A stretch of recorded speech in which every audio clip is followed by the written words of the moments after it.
Students, आज मैं फिर वेलकम कर रहा हूँ आपका हमारी बायो की क्लास में।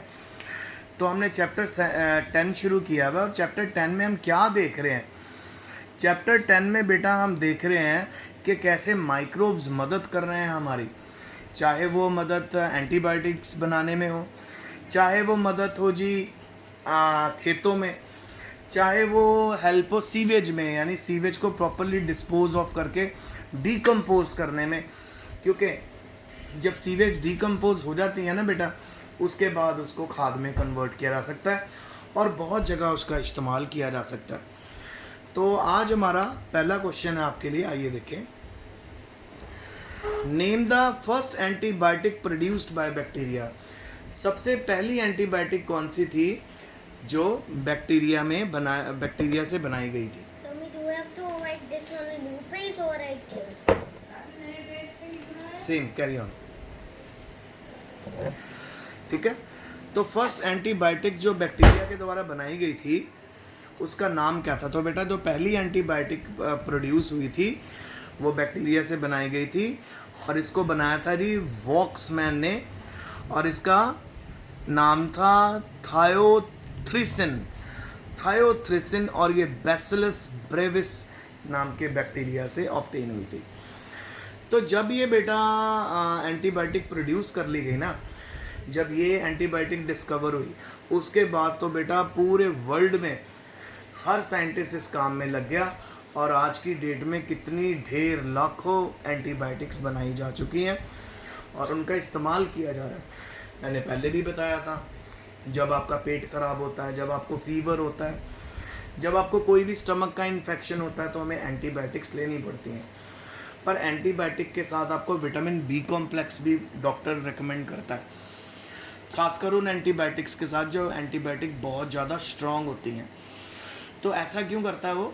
क्योंकि बेटा जब स्ट्रॉन्ग एंटीबायोटिक हमारी गट में से होके निकलती हैं, गट का मतलब हमारे माउथ से, ईसोफेगस से, स्टमक से, इंटेस्टाइन से होके जाती हैं, तो क्योंकि इनके केमिकल्स बहुत स्ट्रॉन्ग होते हैं तो ये हमारे स्टमक के इंटेस्टाइन के जितने भी यूज़फुल बैक्टीरिया हैं उनको डिस्ट्रॉय कर देती हैं। आप नोटिस करना कि जब भी हम स्ट्रॉन्ग एंटीबायोटिक खाएं और बी कॉम्प्लेक्स साथ में ना लें तो हमारा पेट खराब हो जाता है। पेट खराब ही इसलिए होता है क्योंकि जो हमारे इंटेस्टाइनल फ्लोरा है ना, इंटेस्टाइनल फ्लोरा बेटा, इसका फ्लोरा एंड फौना दो वर्ड सीखो। फ्लोरा मतलब लिविंग ऑर्गेनिजम्स जो एनिमल नहीं होते, फौना मतलब लिविंग ऑर्गेनिज्म जो प्लांट होते हैं। ठीक है, और जो लिविंग ऑर्गेनिज्म एनिमल नहीं होंगे तो वो क्या होंगे? माइक्रोब्स ही होंगे, बैक्टीरिया होंगे। और फौना तो प्लांट। तो हमारे इंटेस्टाइन के राउंड में कंटिन्यूस लेयर चलती है अंदर की तरफ जो बैक्टीरिया की होती है, हेल्दी बैक्टीरिया की होती है। ये बैक्टीरिया हमारी हेल्प करते हैं खाने को डाइजेस्ट करने में। तो जब हम स्ट्रॉन्ग एंटीबायोटिक लेते हैं तो ये बैक्टीरिया डिस्ट्रॉय हो जाते हैं, जिससे हमें लूज मोशंस लग जाते हैं। पर अगर आप बी कॉम्प्लेक्स साथ में ले रहे हो तो बी कॉम्प्लेक्स इन बैक्टीरिया को फूड प्रोवाइड करती है और ये बहुत जल्दी रिप्रोड्यूस होते हैं, दोबारा से हमारी जो फ्लोरा है वो बन जाती है और हमारा पेट खराब नहीं होता, चाहे हम स्ट्रॉन्ग मेडिसिन्स भी लें। नेक्स्ट क्वेश्चन है जी, व्हाट इज ट्राइकोडर्मा? ट्राइकोडर्मा एक स्पीशीज़ है फ्री लिविंग फंगस की और ये बहुत कॉमन है रूट इकोसिस्टम में और ये बहुत ज़्यादा इफ़ेक्टिव हैं। ये बायो कन्वर्टर एजेंट हैं प्लांट पैथोजेंस के। ठीक है, bio converter agent of plant pathogen मतलब ये जो आपका वेस्ट है उसको दोबारा से आपको बायोडिग्रेडेबल फॉर्म में ले आते हैं ताकि उसको कंज्यूम किया जा सके। नेक्स्ट है जी, व्हाट इज़ आईपीएम? आईपीएम होता है बेटा integrated pest management. Integrated pest management, और इसको क्यों it is required to save, इसकी क्यों ज़रूरत है? ताकि हम एनवायरनमेंट को बचा के रखें from agro chemical pollution and increase productivity. ठीक है, एग्रो केमिकल पोल्यूशन से बचाएं और प्रोडक्टिविटी भी फसलों की बढ़े। ठीक है, तो इंटीग्रेटेड पेस्ट मैनेजमेंट का मतलब क्या होता है? जितने भी पेस्ट होते हैं उनको डिस्ट्रॉय कर दिया जाता है, उनको बनने नहीं दिया जाता ताकि हमारी पैदावार के ऊपर, यानी हमारी जो प्रोडक्टिविटी है उसके ऊपर इफेक्ट ना पड़े। नेक्स्ट है जी, name two symbiotic and two fixing bacteria. दो नाइट्रोजन फिक्सिंग बैक्टीरिया बताइए, तो वो है जी राइजोबियम एंड फ्रैंकिया। राइजोबियम और फ्रैंकिया जी नाइट्रोजन फिक्सिंग बैक्टीरिया है। एक और यहाँ पे इसने मेंशन नहीं किया, तो मैं बता देता हूँ आपको, वो भी हम लिख लेते हैं, एजोटोबैक्टर। तो जो बेटा एजोटोबैक्टर है ना, वो भी नाइट्रोजन फिक्सिंग बैक्टीरिया। ये क्या है नाइट्रोजन फिक्सेशन? आप सभी जानते हो, केमिस्ट्री पॉइंट ऑफ व्यू से देखें तो नाइट्रोजन के बीच में ट्रिपल बॉन्ड होता है ना, दो नाइट्रोजन के एटम्स के बीच में। तो बेटा जब तक इन नाइट्रोजन के बीच नाइट्रोजन मॉलिक्यूल के एटम बॉन्ड्स को नहीं तोड़ा जाएगा, हम नाइट्रोजन यूज़ नहीं कर सकते। सो ये जो बैक्टीरिया हैं, फ्री लिविंग का मतलब आसानी से पाए जाते हैं सॉइल में, ये उस नाइट्रोजन के मॉलिक्यूल के बॉन्ड्स को ब्रेक करते हैं ताकि वो नाइट्रोजन प्लांट में जाए और अमाइनो एसिड्स बने। आपने +1 में अमाइनो एसिड किया होगा। अमाइनो एसिड किस किस चीज़ का बनता है? उसमें कार्बोक्सिलिक एसिड होता है और उसके अंदर अमीन पार्ट होता है और उसके अंदर हाइड्रोकार्बन पार्ट होता है, जैसे COOH bond CH2 bond NH2। तो देखो कार्बोक्सिलिक पार्ट भी आ गया, हाइड्रोकार्बन पार्ट भी आ गया, अमीन पार्ट भी आ गया। तो नाइट्रोजन रिक्वायरमेंट होती है प्लांट की, प्लांट से हमारे अंदर आता है ये। तो नाइट्रोजन को फिक्स करना यानी नाइट्रोजन के बॉन्ड्स को तोड़ना ताकि प्लांट उनको एब्जॉर्ब कर पाए, उसको नाइट्रोजन फिक्सेशन बोलते हैं।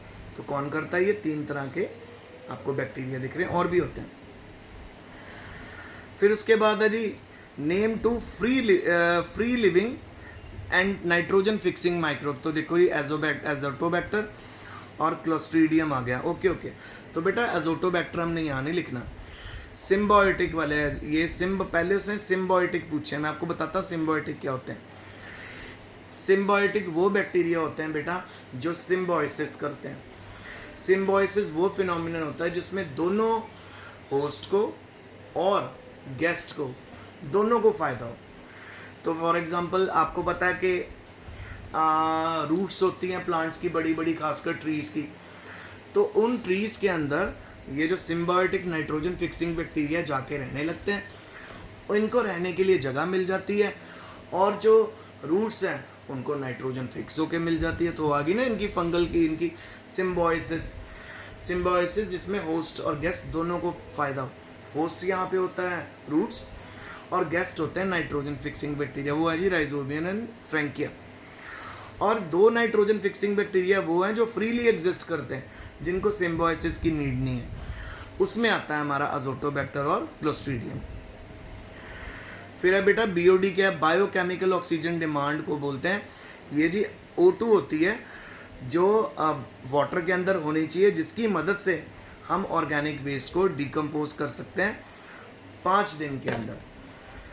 वो ऑक्सीजन जिसकी मदद से वाटर के अंदर हम ऑर्गेनिक वेस्ट को डिकम्पोज करते हैं, उसको बोलते हैं biochemical oxygen demand. BT cotton क्या है? ये एक तरह की कॉटन की वैरायटी है जिसमें एक टॉक्सिन प्रोड्यूस करने वाला जीन है जिसका नाम, और वो कौन प्रोड्यूस करता है?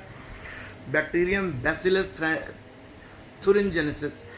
और इस टॉक्सिक प्रोड्यूसिंग जीन के कारण बेटा इसको किसी भी तरह का कीड़ा नहीं लगता। ये जेनेटिकली मॉडिफाइड क्रॉप है। फिर आ गया जी वाटर माइकोराइजा। अभी मैंने आपको बताया था fungal association with the roots of higher plant. Higher plants यानी बड़े बड़े ट्रीज़ की रूट्स में जब फंगस रहने लग जाती है तो वो नाइट्रोजन फिक्स करके देती है प्लांट्स को, और प्लांट उन्हें रहने की जगह बोलते हैं, उसको माइकोराइजा जगह देते हैं, उसको माइकोराइजा बोलते हैं। ये देखें, it is defined as association of fungal hypha and roots of higher plant. They are 2 types of, 2 तरह के होती हैं बेटा माइकोराइजा। एक होती है एक्टो और एक होती है एंडो। एक्टो माइकोराइजा में रूट्स के बाहर होता है फंगस, और एंडो माइकोराइजा में रूट्स के अंदर होता है फंगस। अच्छा, बायो फर्टिलाइजर्स का सिग्निफिकेंस क्या है? सबसे पहले तो बेटा ये सॉइल की फर्टिलिटी बढ़ाते हैं, सॉइल की फर्टिलिटी बढ़ाते हैं, और केमिकल फर्टिलाइजर्स की यूज़ को कम करते हैं, और एनवायरमेंटल पोल्यूशन के चांसेस भी कम करते हैं। तो ये अच्छे हैं नॉर्मल फर्टिलाइजर से, इट इज़ गुड। अच्छा, पॉजिटिव एजेंट बताओ जी। एंथ्रेक्स का, TB का और सिट्रस कैंकर का। टीबी तो होती है जी माइक्रोबैक्टीरियम ट्यूबरकुलर से, और एंथ्रेक्स होती है बैसिलस एंथ्रेसिस से। सिट्रस कैंकर बेटा ये तो प्लांट की बीमारी है, ये ज़ैंथोमोनास सिट्री से होती है। फिर आ गया जी, name the causative agent of red rot of sugarcane. आपने कभी गन्ने खाए होंगे, तो गन्ने के अंदर अगर आपको लाल रंग का गन्ना दिख रहा है तो वो ख़राब है, उसको नहीं खाना चाहिए क्योंकि उसमें रेड रॉट बीमारी है। फिर लेट ब्लाइट ऑफ पोटैटो, अगर आपको पोटैटो में ज़्यादा ग्रीन कलर दिख रहा है तो भी ये बीमारी है। रस्ट ऑफ व्हीट और वाइट रस्ट ऑफ क्रिसिफर्स, इन सब के बेटा जो पॉजिटिव बैक्टीरिया हैं आपको इन सब के नाम याद रखने हैं। रेड रॉड कौन कॉज करता है? Colletotrichum falcatum. और रस्ट ऑफ व्हीट कौन कॉज करता है? Puccinia graminis. और लेट ब्लाइट ऑफ पोटैटो कौन कॉज करता है? Phytophthora infestans. और वाइट रस्ट क्रोसिफर्स में कौन कॉज करता है? Albugo candida. अच्छा, बेकर डिजीज़ का what is the role of baker disease in production of bread? Bread बनाने में बेकर डिजीज़ का क्या काम है? सैक्रोमाइसिस सर्वेसाए अल्कोहलिक फर्मेंटेशन करता है चीनी की, ठीक है, एनारोबिक रेस्पिरेशन चीनी की करता है, और व्हीट फ्लावर, और उसमें वहाँ पे इथेनॉल और कार्बन डाइऑक्साइड प्रोड्यूस करता है। और कार्बन डाइऑक्साइड के बबल जब इसके अंदर से बबल आउट होते हैं तो क्या होता है, आपकी जो ब्रेड है या जो भी आपकी डो है वो फूल जाती है, फ्लफ़ी हो जाती है। इसलिए आप कह सकते हो कि बेकर डिजीज़ का हम ब्रेड में यूज़ ले लेते हैं। तो डिजीज़ क्या है? उसके अल्कोहल को, शुगर को उसको अल्कोहल में कन्वर्ट करना। तो जब वो कार्बोहाइड्रेट की शुगर को अल्कोहल में कन्वर्ट करता है, कार्बन डाइऑक्साइड के बबल रिलीज़ करता है, और जब ये बबल रिलीज़ होते हैं बेटा आपको क्या मिलता है? आपको फ्लफीनेस मिलती है अपनी ब्रेड में, केक में। What is the importance of lipase and streptokinase? Lipase का इस्तेमाल होता है ऑयल रिमूव करने के लिए लॉन्ड्री में, और स्ट्रेप्टोकाइनेज का इस्तेमाल होता है क्लॉट बस्टर का काम करता है। ये ब्लड वेसल्स के जितने भी क्लॉट हैं उनको क्या कर देता है? डिज़ोल्व कर देता है। तो जितने भी हार्ट पेशेंट हैं उनको कंटिन्यूसली स्ट्रेप्टोकाइनेज बीच बीच में दिया जाता है, इसीलिए दिया जाता है कहीं उनके हार्ट में ब्लॉकेज ना हो जाए। ओके जी, तो बेटा आज भी लास्ट क्वेश्चन है, बायोलॉजिकल कंट्रोल क्या है, सिग्निफिकेंस बताओ। तो बायोलॉजिकल कंट्रोल क्या करता है? ये बायोडाइवर्सिटी को मेंटेन करके रखता है और लिविंग ऑर्गेनिज्म को इकोसिस्टम में स्टेबलाइज करके रखता है, ठीक है। तो क्या करता है ये? हार्मफुल ऑर्गेनिजम्स को कंट्रोल करता है, like plant paste by the living organism. तो ये वीड्स और पेस्ट को ग्रो नहीं करने देता। तो बायोलॉजिकल कंट्रोल से क्या है? हमारे हेल्दी प्लांट एग्जिस्ट करते हैं, और जो भी वीड या पेस्ट हैं उनको डिस्टर्ब करते हैं वो डिस्ट्रॉय होते रहते हैं। तो प्यारे बच्चों, ये था जी आज का लेक्चर। आई होप आपको सारा लेक्चर समझ आया होगा। मैं क्वेश्चंस आपको भेज रहा हूँ आंसर्स के साथ, प्लीज़ इनको कॉपी में लिख लेना। कोई भी क्वेरी अगर आपको है, बार बार बोल रहा हूँ, मेरे को पूछ लो बेटा, पूछोगे तभी तो मैं क्वेरी आपकी रिकवर करूँगा। So if you have any kind of query, any problem, you can ask me, I am always available. तो आज के लिए इतना ही। बहुत मेहनत करो, अच्छे से पढ़ो, बार बार आपको बोलते हैं, because you have enough time to study. तो जितना अपना कॉन्सेप्ट आप इम्प्रूव कर सकते हो कर लो, आगे उतना ही आपको ईजी रहेगा। तो stay home, stay safe, best of luck and study hard.